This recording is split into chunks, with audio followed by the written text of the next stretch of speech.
Buenos días, hermanos. Vamos a comenzar nuestra clase de escuela dominical de hoy. Vamos a continuar, hermanos, nuestro estudio allí en Lucas 19 y vamos a ver el día de hoy a partir del versículo 28. Estamos viendo cómo Jesús está ya muy cerca de Jerusalén en este viaje largo que hizo desde Galilea, ¿verdad? Y cómo Él aprovecha cada paso de su viaje para enseñar, para corregir, para advertir y también para preparar a la gente que se va a quedar cuando Él parta, ¿verdad? Vamos a empezar la lectura con Patti, por favor, versículo 28.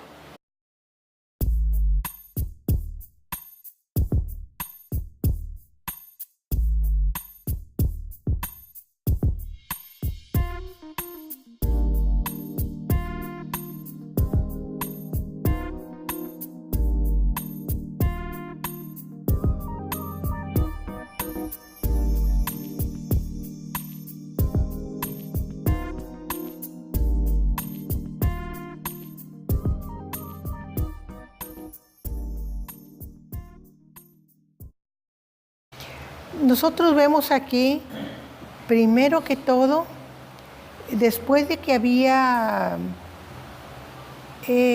predicado y enseñado acerca de la responsabilidad que tenemos de responder a lo que se pone en nuestras manos, ¿verdad? Y dar resultados, como era la enseñanza de las minas y el resultado que tenían los siervos de el tesoro que habían puesto en sus manos, ¿verdad? Ya habiendo enseñado eso, y que era una responsabilidad muy grande el responder, el participar, el hacer el trabajo que tenían asignado, y cómo los enemigos, pues al final del tiempo, iban a tener malas consecuencias, ¿verdad? Entonces, dice, ya habiendo dicho esto, iba adelante, subiendo a Jerusalén. Y aquí hay una palabra muy importante, iba delante.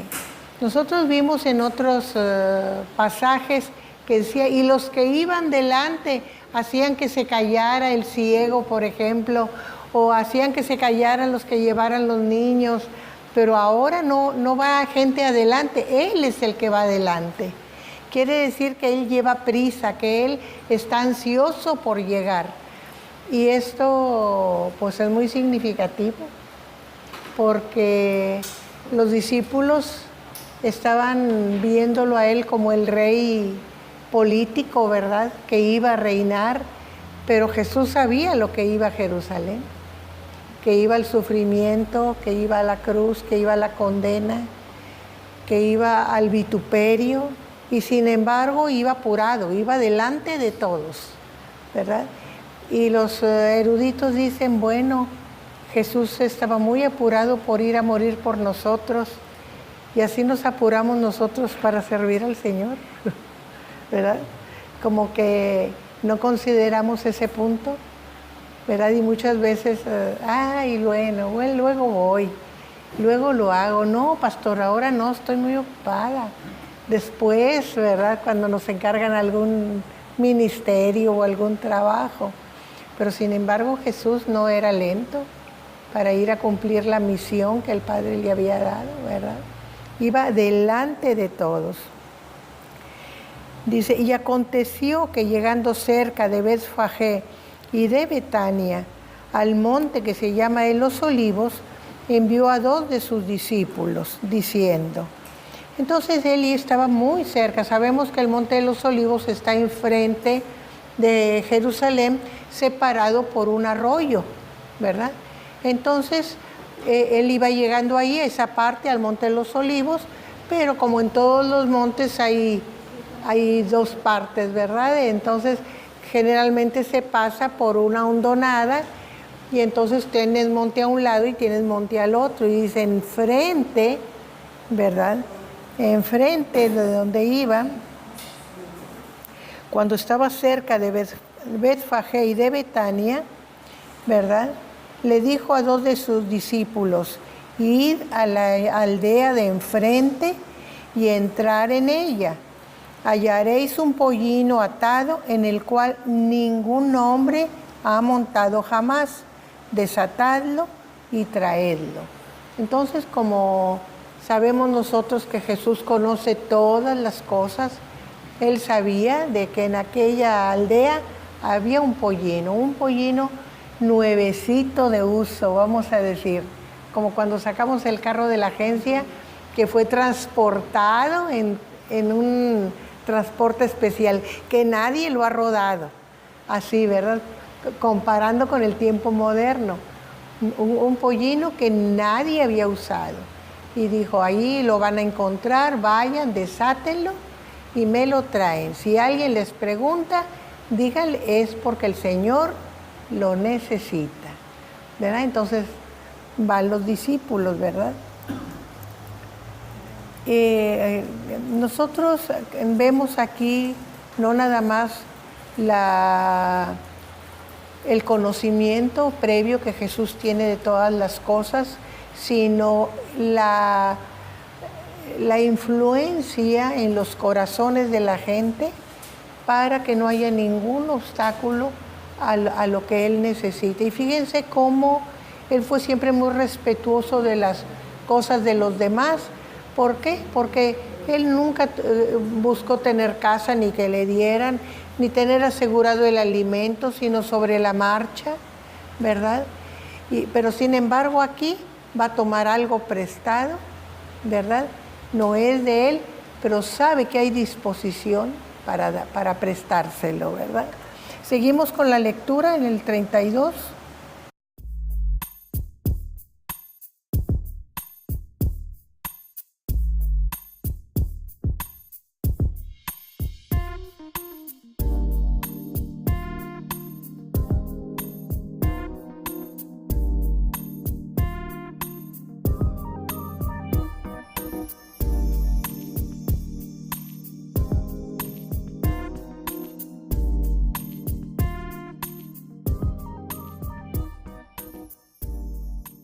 Entonces nosotros vemos, ¿verdad?, que fueron los que habían sido enviados y hallaron como Él les dijo. Y aquí tenemos primero la obediencia. Jesús les dijo: vayan, no cuestionaron, bueno, y si nos dicen algo, si nos regañan, ¿verdad?, o si tenemos un problema. No, ellos fueron. Entonces, qué importante es que cuando Jesús pone algo para que nosotros hagamos, ya sea una ordenanza, una lección, un principio cristiano, qué importante es obedecer. Y obedecer con la seguridad de que vamos a encontrar las cosas como Él las dice, ¿verdad? Porque eso es lo que vemos aquí, tal cual Él les dijo, así lo encontraron. Entonces fueron, encontraron como Él les dijo, ¿verdad?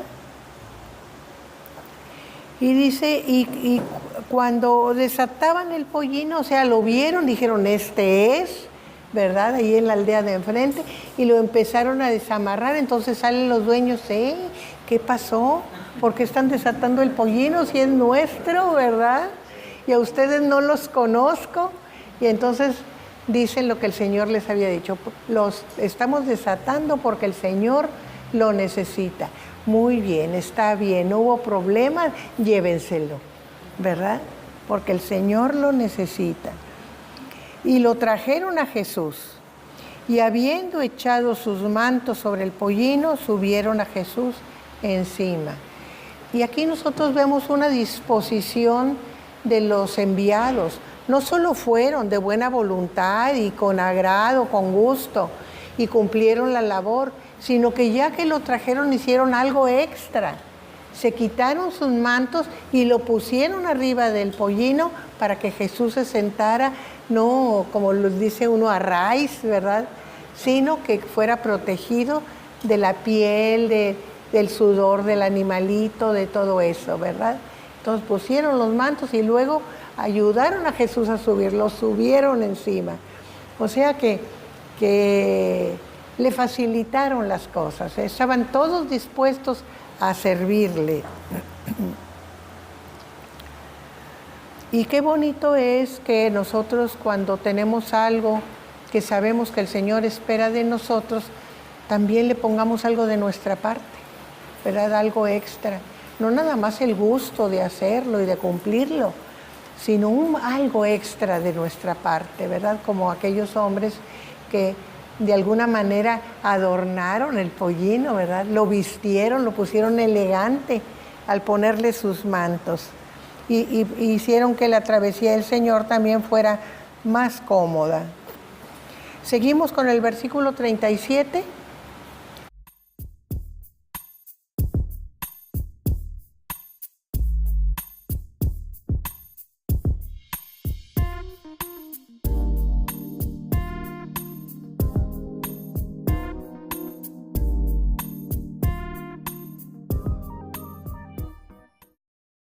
Si nosotros observamos aquí en este pasaje, dice que cuando ya llegaban cerca de la bajada del monte, para llegar a Jerusalén había que cruzar el monte de los Olivos y había que subir el monte y luego que bajar, ¿verdad?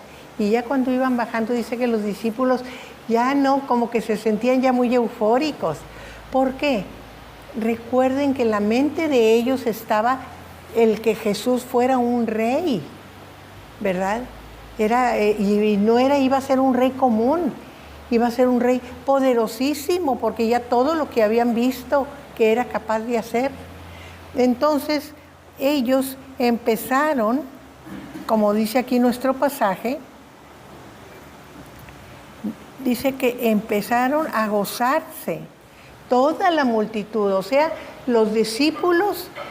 Aquí estamos considerando no solamente a los 12, sino todos aquellos que ya en la travesía se habían ido juntando y no se separaban, que estaban ansiosos de estar oyendo lo que el Señor enseñaba y querían estar cerca de Él. Entonces toda esa multitud dice que empezó a gozarse. ¿Y cómo expresaron su gozo?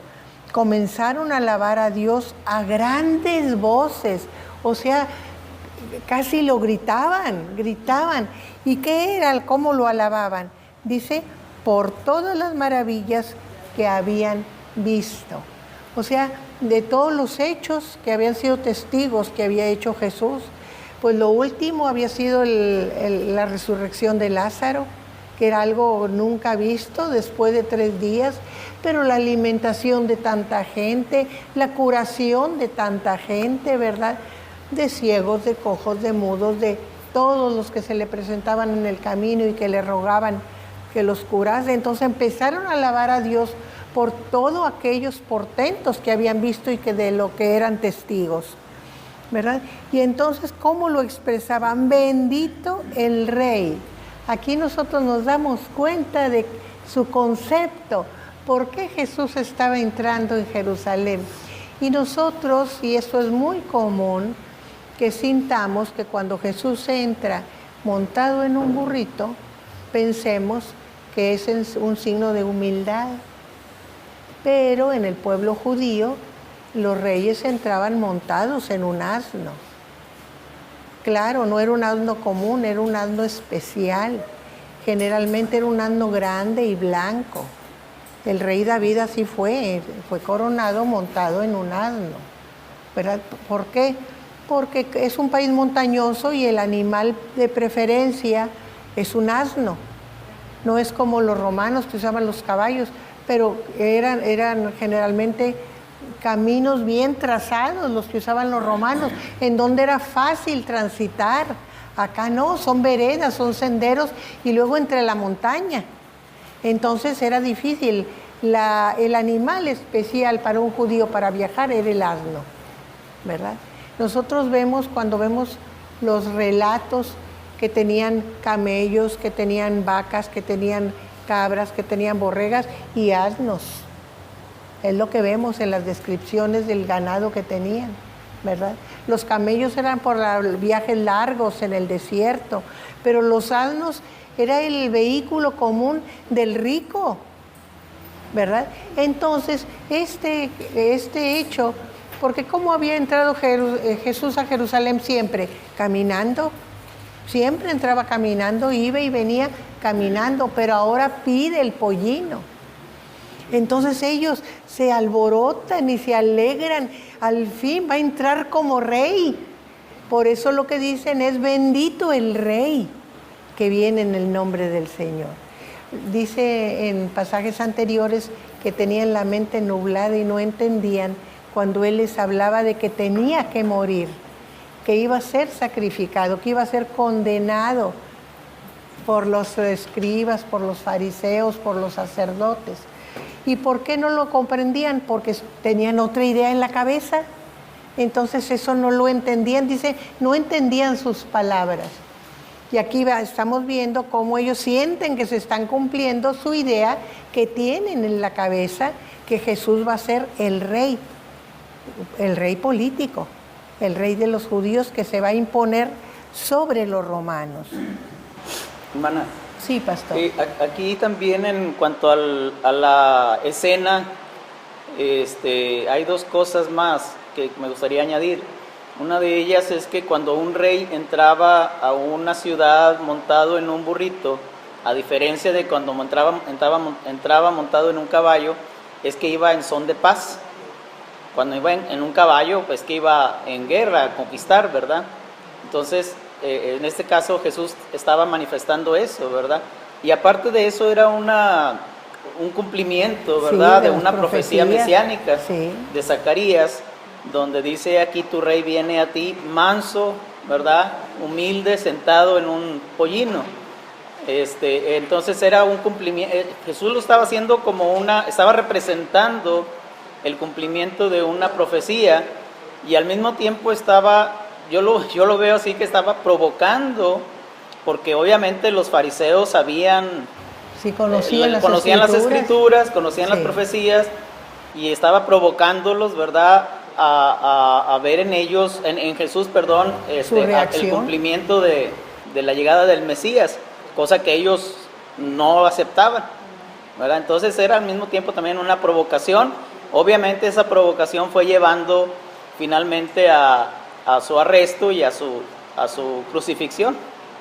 Entonces vemos, como dice el pastor, estas cosas además, pero muy importante es esto, ¿verdad? De que se estaban cumpliendo las profecías que habían sido anunciadas con mucho tiempo para la llegada del Mesías. Seguimos con la lectura.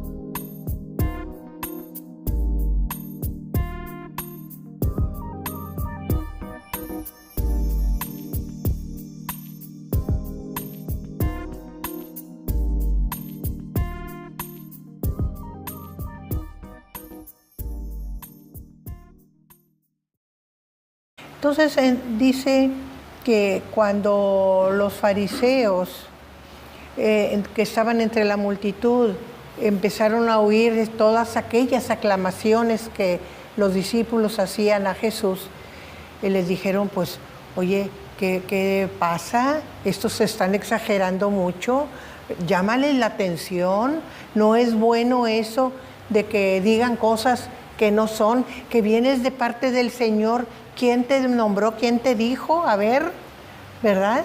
Entonces quieren que se callen los discípulos, pero Él les respondió: os digo que si estos callaran, las piedras clamarían. Y aquí de alguna manera Jesús está diciendo, ellos están haciendo lo correcto. No hay ninguna falta en ellos en lo que están haciendo.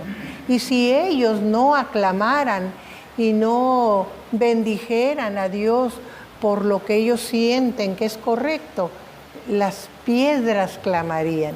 Y aquí hay una semejanza con la palabra de Jesús que dice que Dios es capaz de levantar hijos de Abraham hasta de las piedras, ¿verdad? O sea, que cuando los humanos no somos capaces de hacer o de cumplir lo que Dios ha puesto en nuestras manos. Dios tiene poder para levantar, aún de las piedras, gente que cumpla su voluntad. Y aquí está haciendo una comparación semejante. Y los eruditos dicen que esas piedras clamaron en silencio, pero clamaron cuando Jerusalén fue destruida, ¿verdad? Entonces, aquellas piedras que quedaron esparcidas y que quedaron extendidas en el terreno que fue de la ciudad, estaban hablando de la culpabilidad que habían tenido aquellas gentes en la muerte de Jesús, ¿verdad? Entonces, de alguna manera, en forma silenciosa, aquellas piedras estaban acusando a esa generación, ¿verdad? Una cosa muy importante, cuando en el pasaje anterior que se me pasó, en lo que dicen los que claman, dice que viene en el nombre del Señor, paz en el cielo y gloria en las alturas. Y aquí también vamos a hacer una comparación con cuando Jesús nace y que los ángeles anuncian, ¿verdad?, el acontecimiento a los pastores, que dice, gloria a Dios en las alturas y paz en la tierra, ¿verdad? Paz en la tierra y buena voluntad para con los hombres. Aquí se anunciaba paz en la tierra porque llegaba el prometido que iba a traer bendición para todos los habitantes, no nada más para Jerusalén, por eso paz en la tierra y la gloria a Dios por esos hechos. Y en cambio aquí, ¿qué vemos? Dice paz en el cielo, paz en el cielo y gloria a Dios en las alturas. ¿Por qué paz en el cielo? Porque recordemos que el pecado nos había hecho enemigos de Dios. Entonces dice que hay ira contra el pecado. Entonces al venir Jesús y a morir por nosotros y restablecer la paz con Dios, entonces iba a haber paz en el cielo, ya no iba a haber la ira de Dios, ¿verdad? Entonces por eso paz en el cielo y gloria a Dios en las alturas. Esa diferencia hay. ¿Sí, Nelly? Gracias, hermana. A mí me gustaría hacer un comentario acerca de esto, porque se escucha mucho la tergiversación de la Escritura cuando dice, y paz a los hombres de buena voluntad. O sea, cambian la palabra y cambia el contexto. Entonces, Dios no tenía esa buena voluntad solo para los de buena voluntad, sino para toda la humanidad, ¿verdad? Entonces, ese comentario quería hacer porque lo he escuchado mucho. A los hombres de buena voluntad, la misma Escritura dice, ¿y quién busca a Dios? ¿Quién es el que hace la voluntad de Dios? No hay ni uno que busque a Dios, no hay ni uno justo. Eso lo debemos recordar siempre, que Dios es el que inicia siempre. Y aquí la buena voluntad es de parte de Dios para con los hombres, o sea, para todos. Dios quiere rescatar aquello que se perdió, no nada más aquel pueblo escogido primogénito, sino a todos los demás, ¿verdad? Por eso buena voluntad para con los hombres en aquella ocasión, y aquí paz en el cielo, ¿verdad? Porque se va a restablecer, va a haber la reconciliación con Dios por medio del sacrificio de Cristo. Sigue diciendo Jesús, dice, cuando llegamos cerca de la ciudad lloró sobre ella. Jesús ve aquella ciudad tan hermosa, aquel templo tan hermoso que había reconstruido Herodes, aquella ciudad llena de palacios porque había gente muy importante en Jerusalén, aquella ciudad que había sido de alguna manera reforzada en su presencia con las construcciones romanas, y entonces siente oprimírsele el corazón porque él sabe cómo va a ser destruida, cómo va a quedar, como dice él mismo, que no va a quedar piedra sobre piedra. O sea, ni siquiera una piedra arriba de otra, de aquellas tantas construcciones maravillosas que había, ¿verdad? Entonces se enternece y siente dolor en su corazón y llora sobre la ciudad. Los eruditos dicen que el original griego que usa para esta palabra llorar no es un llanto silencioso, como en el caso cuando lloró ante la tumba de Lázaro, que como que se te escurren las lágrimas, ¿verdad? Pero estás callado. Aquí no, aquí era un llanto clamando, ¿verdad? Era un llanto más violento, con más sentimiento expresado. ¿Por qué? Porque veía la ruina, ¿verdad? Y no nada más por la ciudad, sino por los habitantes, como continúa diciendo allí, ¿verdad? Si tú también conocieses a lo menos en este día, a lo menos en este tu día, lo que es para tu paz. ¿Por qué? Porque Jesús estaba dando cuenta que qué diferente sería todo si aquella ciudad al fin reconociera que Él era el Mesías y que venía a establecer la paz de Dios en medio de ellos. Si conocieses lo que es en este día para tu paz. Y eso le causa pues mucho dolor, porque dice, tiene la oportunidad delante de ellos y no la ven. Tienen la oportunidad de una paz para siempre y no la ven, ¿verdad? Entonces eso le causa mucho dolor, ¿verdad? Y sobre todo le estremece el que estén tan ciegos, mas ahora está encubierta esta verdad a tus ojos, ¿verdad? Qué triste, fíjense, el ver la ciudad amada, porque es la ciudad santa, destruida, el ver a los habitantes perder su paz prácticamente para el tiempo nuestro, no hablo del eterno, ¿verdad? Porque el eterno es cosa de Dios y Él sabrá cuándo rescatará a su pueblo de nuevo. Y también el ver su ceguera espiritual, ¿verdad? Quizá lo que más les duele es eso, porque es el día que ellos tienen la posibilidad y la desaprovechan, ¿verdad? Y eso le causa mucho, mucho dolor. Vamos a seguir.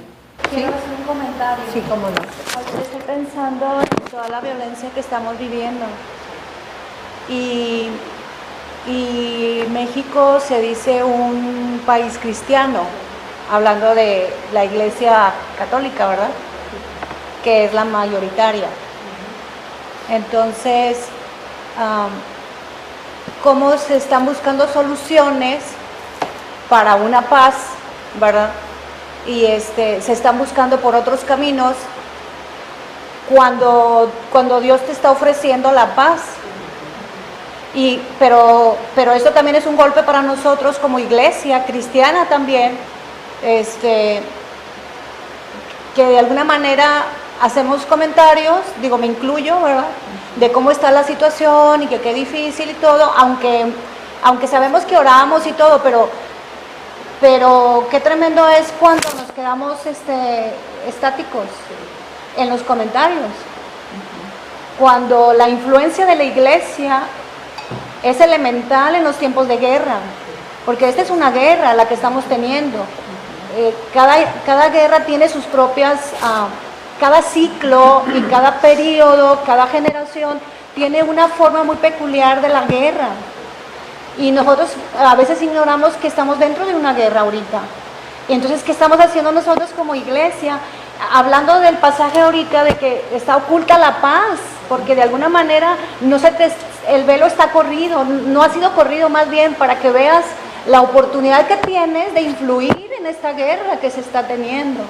Entonces, para mí, digo, Dios me está hablando en esos momentos, aunque ya sabemos que muchos cristianos estamos intercediendo, estamos conscientes de eso, pero bueno, a lo mejor falta más oración, más intensidad.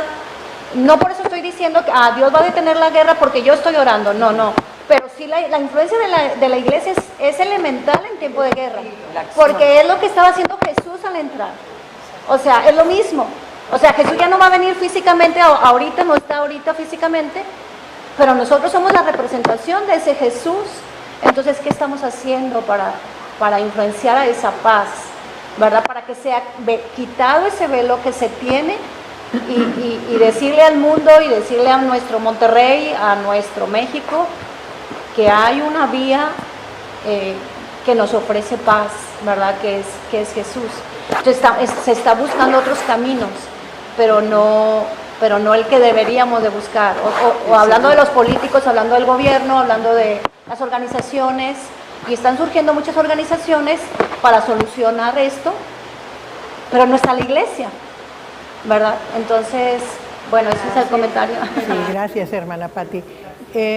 A veces se nos olvida que somos el cuerpo de Cristo y que Cristo trabaja a través de nosotros como sus miembros, somos su cuerpo, a través de nuestras manos para ayudar al necesitado, a través de nuestros pies para ir a llevar la palabra, a través de nuestros ojos para ver las injusticias y buscarle la solución, ¿verdad? Y la manera como podamos nosotros influir para que aquello no suceda. Entonces, en ese sentido, la hermana Pati tiene mucha razón, porque para eso es la iglesia, precisamente, para hacer el trabajo que Cristo nos dejó en nuestras manos, ¿verdad? Que es el llevar su palabra, el conocimiento del Evangelio a toda criatura y a todo necesitado.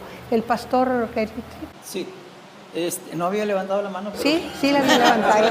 Sí, bueno, lo vi. Nada más, hermanos, en el versículo 42, donde dice, oh, si también tú conocieses, a lo menos en este tu día, lo que es para tu paz. Y la última frase, mas ahora está encubierto en tus ojos.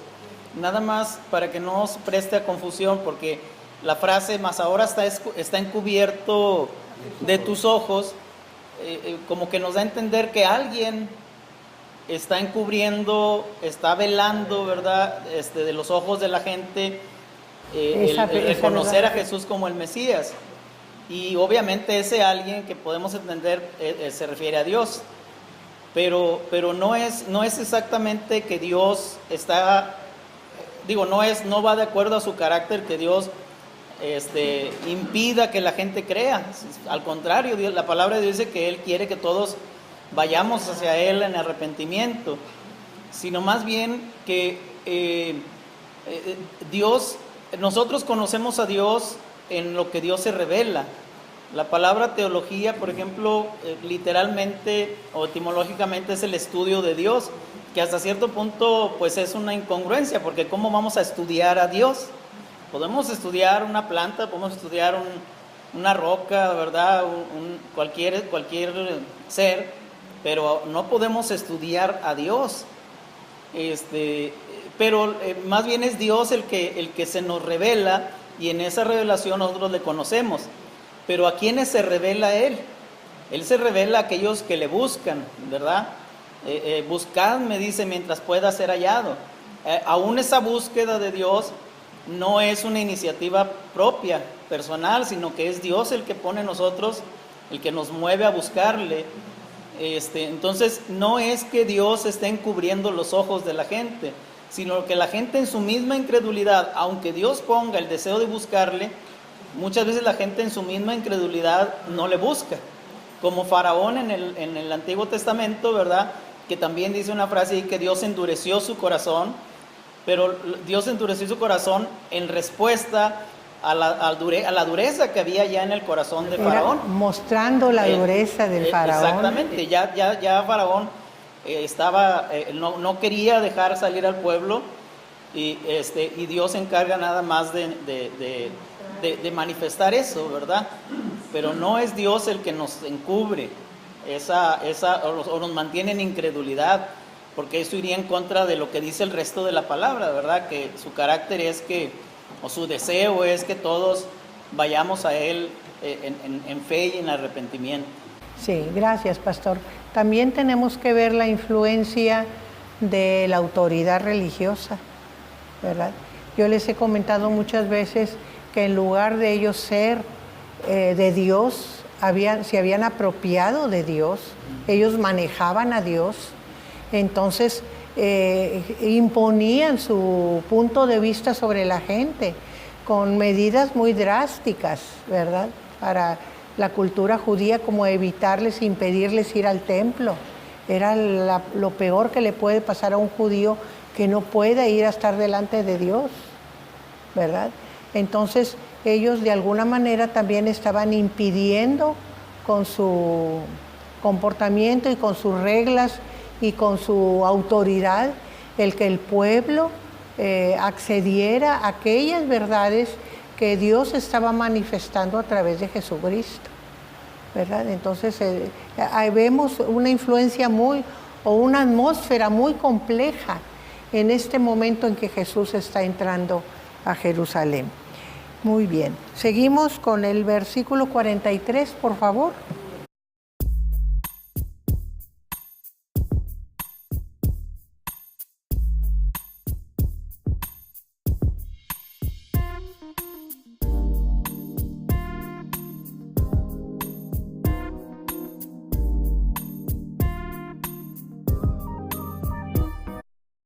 Está dando aquí razón de por qué de su clamor, por qué de su llanto.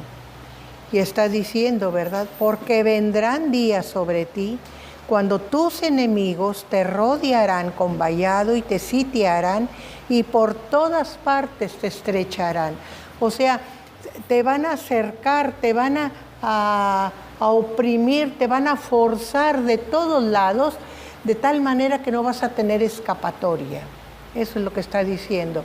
Y nosotros sabemos que 70 años después, Tito, cuando Tito es el general y romano más importante, Tito, recordemos que es hijo de Vespasiano, que Vespasiano era el emperador en ese tiempo, es el que, como se sublevaba el pueblo cada rato, ¿verdad? Fue un pueblo muy difícil de gobernar, el pueblo judío, entonces decide destruirlo, ¿verdad?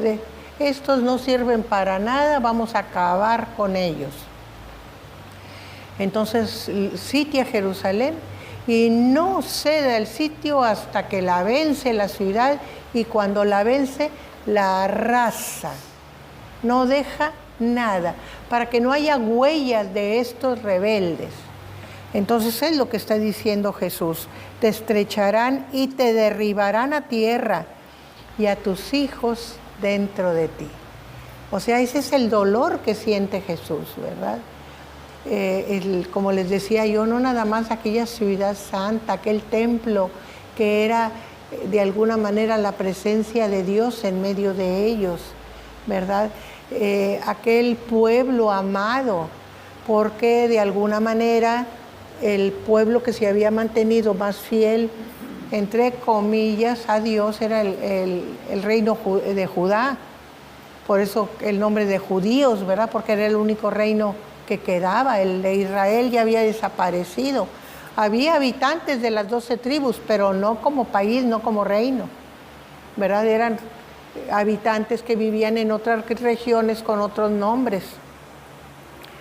Pero Judá era todavía el lugar, el pueblo de Dios. No iba a quedar nada y los hijos iban a ser destruidos junto con la ciudad. No dejarán piedra sobre piedra. ¿Por qué?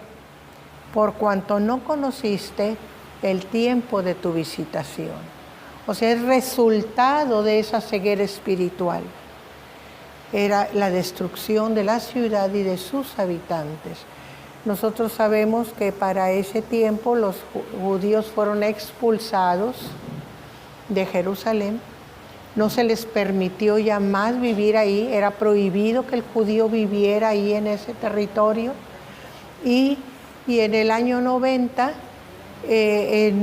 más al norte, en la ciudad de Yamnia, que es por el Líbano más o menos, se juntaron todos los judíos y dijeron: tenemos que hacer algo, porque nos vamos a esparcir y entonces vamos a perder nuestra esencia. Y entonces ahí fue donde revisaron todos sus libros canónicos y digo canónicos porque pues es lo que conocemos, pero tenían una literatura vastísima. Había habido mucha literatura, una generada ahí mismo en Judea y otra generada en Alejandría, que la Alejandría era prolífica en escritores. Pero ¿cuáles eran los que hablaban, que realmente Dios les hablaba a través de esos libros? Entonces ahí hicieron su examen. Ya lo había hecho una vez Nehemías, ¿verdad? Cuando reconstruyeron el templo. Aquel templo destruido primero y luego que lo levantó Nehemías. El templo de Herodes ya es otro templo elegante, reconstruido. Pues se juntaron en Yamnia y revisaron y fueron cuando formaron el canon judío. Lo que nosotros tenemos en el Antiguo Testamento en nuestra Biblia, porque dijeron, a donde quiera que vayamos va a ser nuestra guía para siempre. Y ellos han sido un pueblo tan celoso de Dios que lo han conservado con mucho celo. Tuvieron el problema, ¿y qué escritura vamos a usar? Porque recuerden que estuvieron 70 años en Babilonia y luego y luego Persia, ¿verdad? Y luego volvieron y había una escritura antigua que era la samaritana, redonda, y había la escritura cuadrada. Entonces, ¿cuál iba a ser la escritura que debía de ser representativa de ellos? Pues escogieron la cuadrada, ¿verdad? La cuadrada fue la escritura oficial para los libros revelados, ¿verdad? Entonces, eso les permitió seguir unidos como pueblo, a donde quiera que fueran y donde quiera que vivieran. Muy bien, seguimos con el versículo 45, por favor.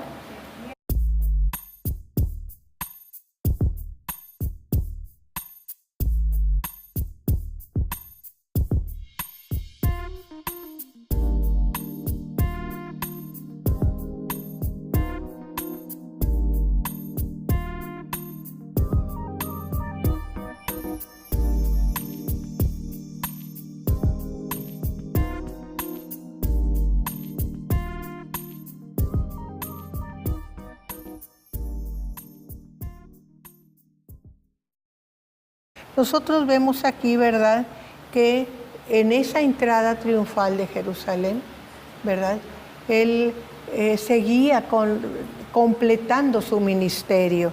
Dice, y entrando en el templo comenzó a echar fuera a todos los que vendían y compraban en él. Aquí Lucas está relatando de alguna manera lo que siguió después de la entrada triunfal. Él no se detiene como los otros evangelios en detalles, en que regresó y que llegó y que la higuera y que no, o relatar y que al día siguiente o al tercer día, no, él va de corrido relatando lo que pasa en esa semana de la pasión y dice, y entrando en el pueblo comenzó a echar fuera a todos los que vendían y compraban en él. Aquí nosotros vemos algo muy importante que ya los judíos habían dejado de observar, y es que ellos sentían que la grandeza del pueblo era la riqueza del templo. Era un templo lleno de oro, forrado prácticamente de oro. Entonces ellos veían ahí la grandeza del templo, pero Jesús les está demostrando que la grandeza del templo está en su santidad. Esa es la grandeza del templo. Es un lugar santo. Por eso dice que echó fuera a todos los que compraban y vendían. ¿Por qué?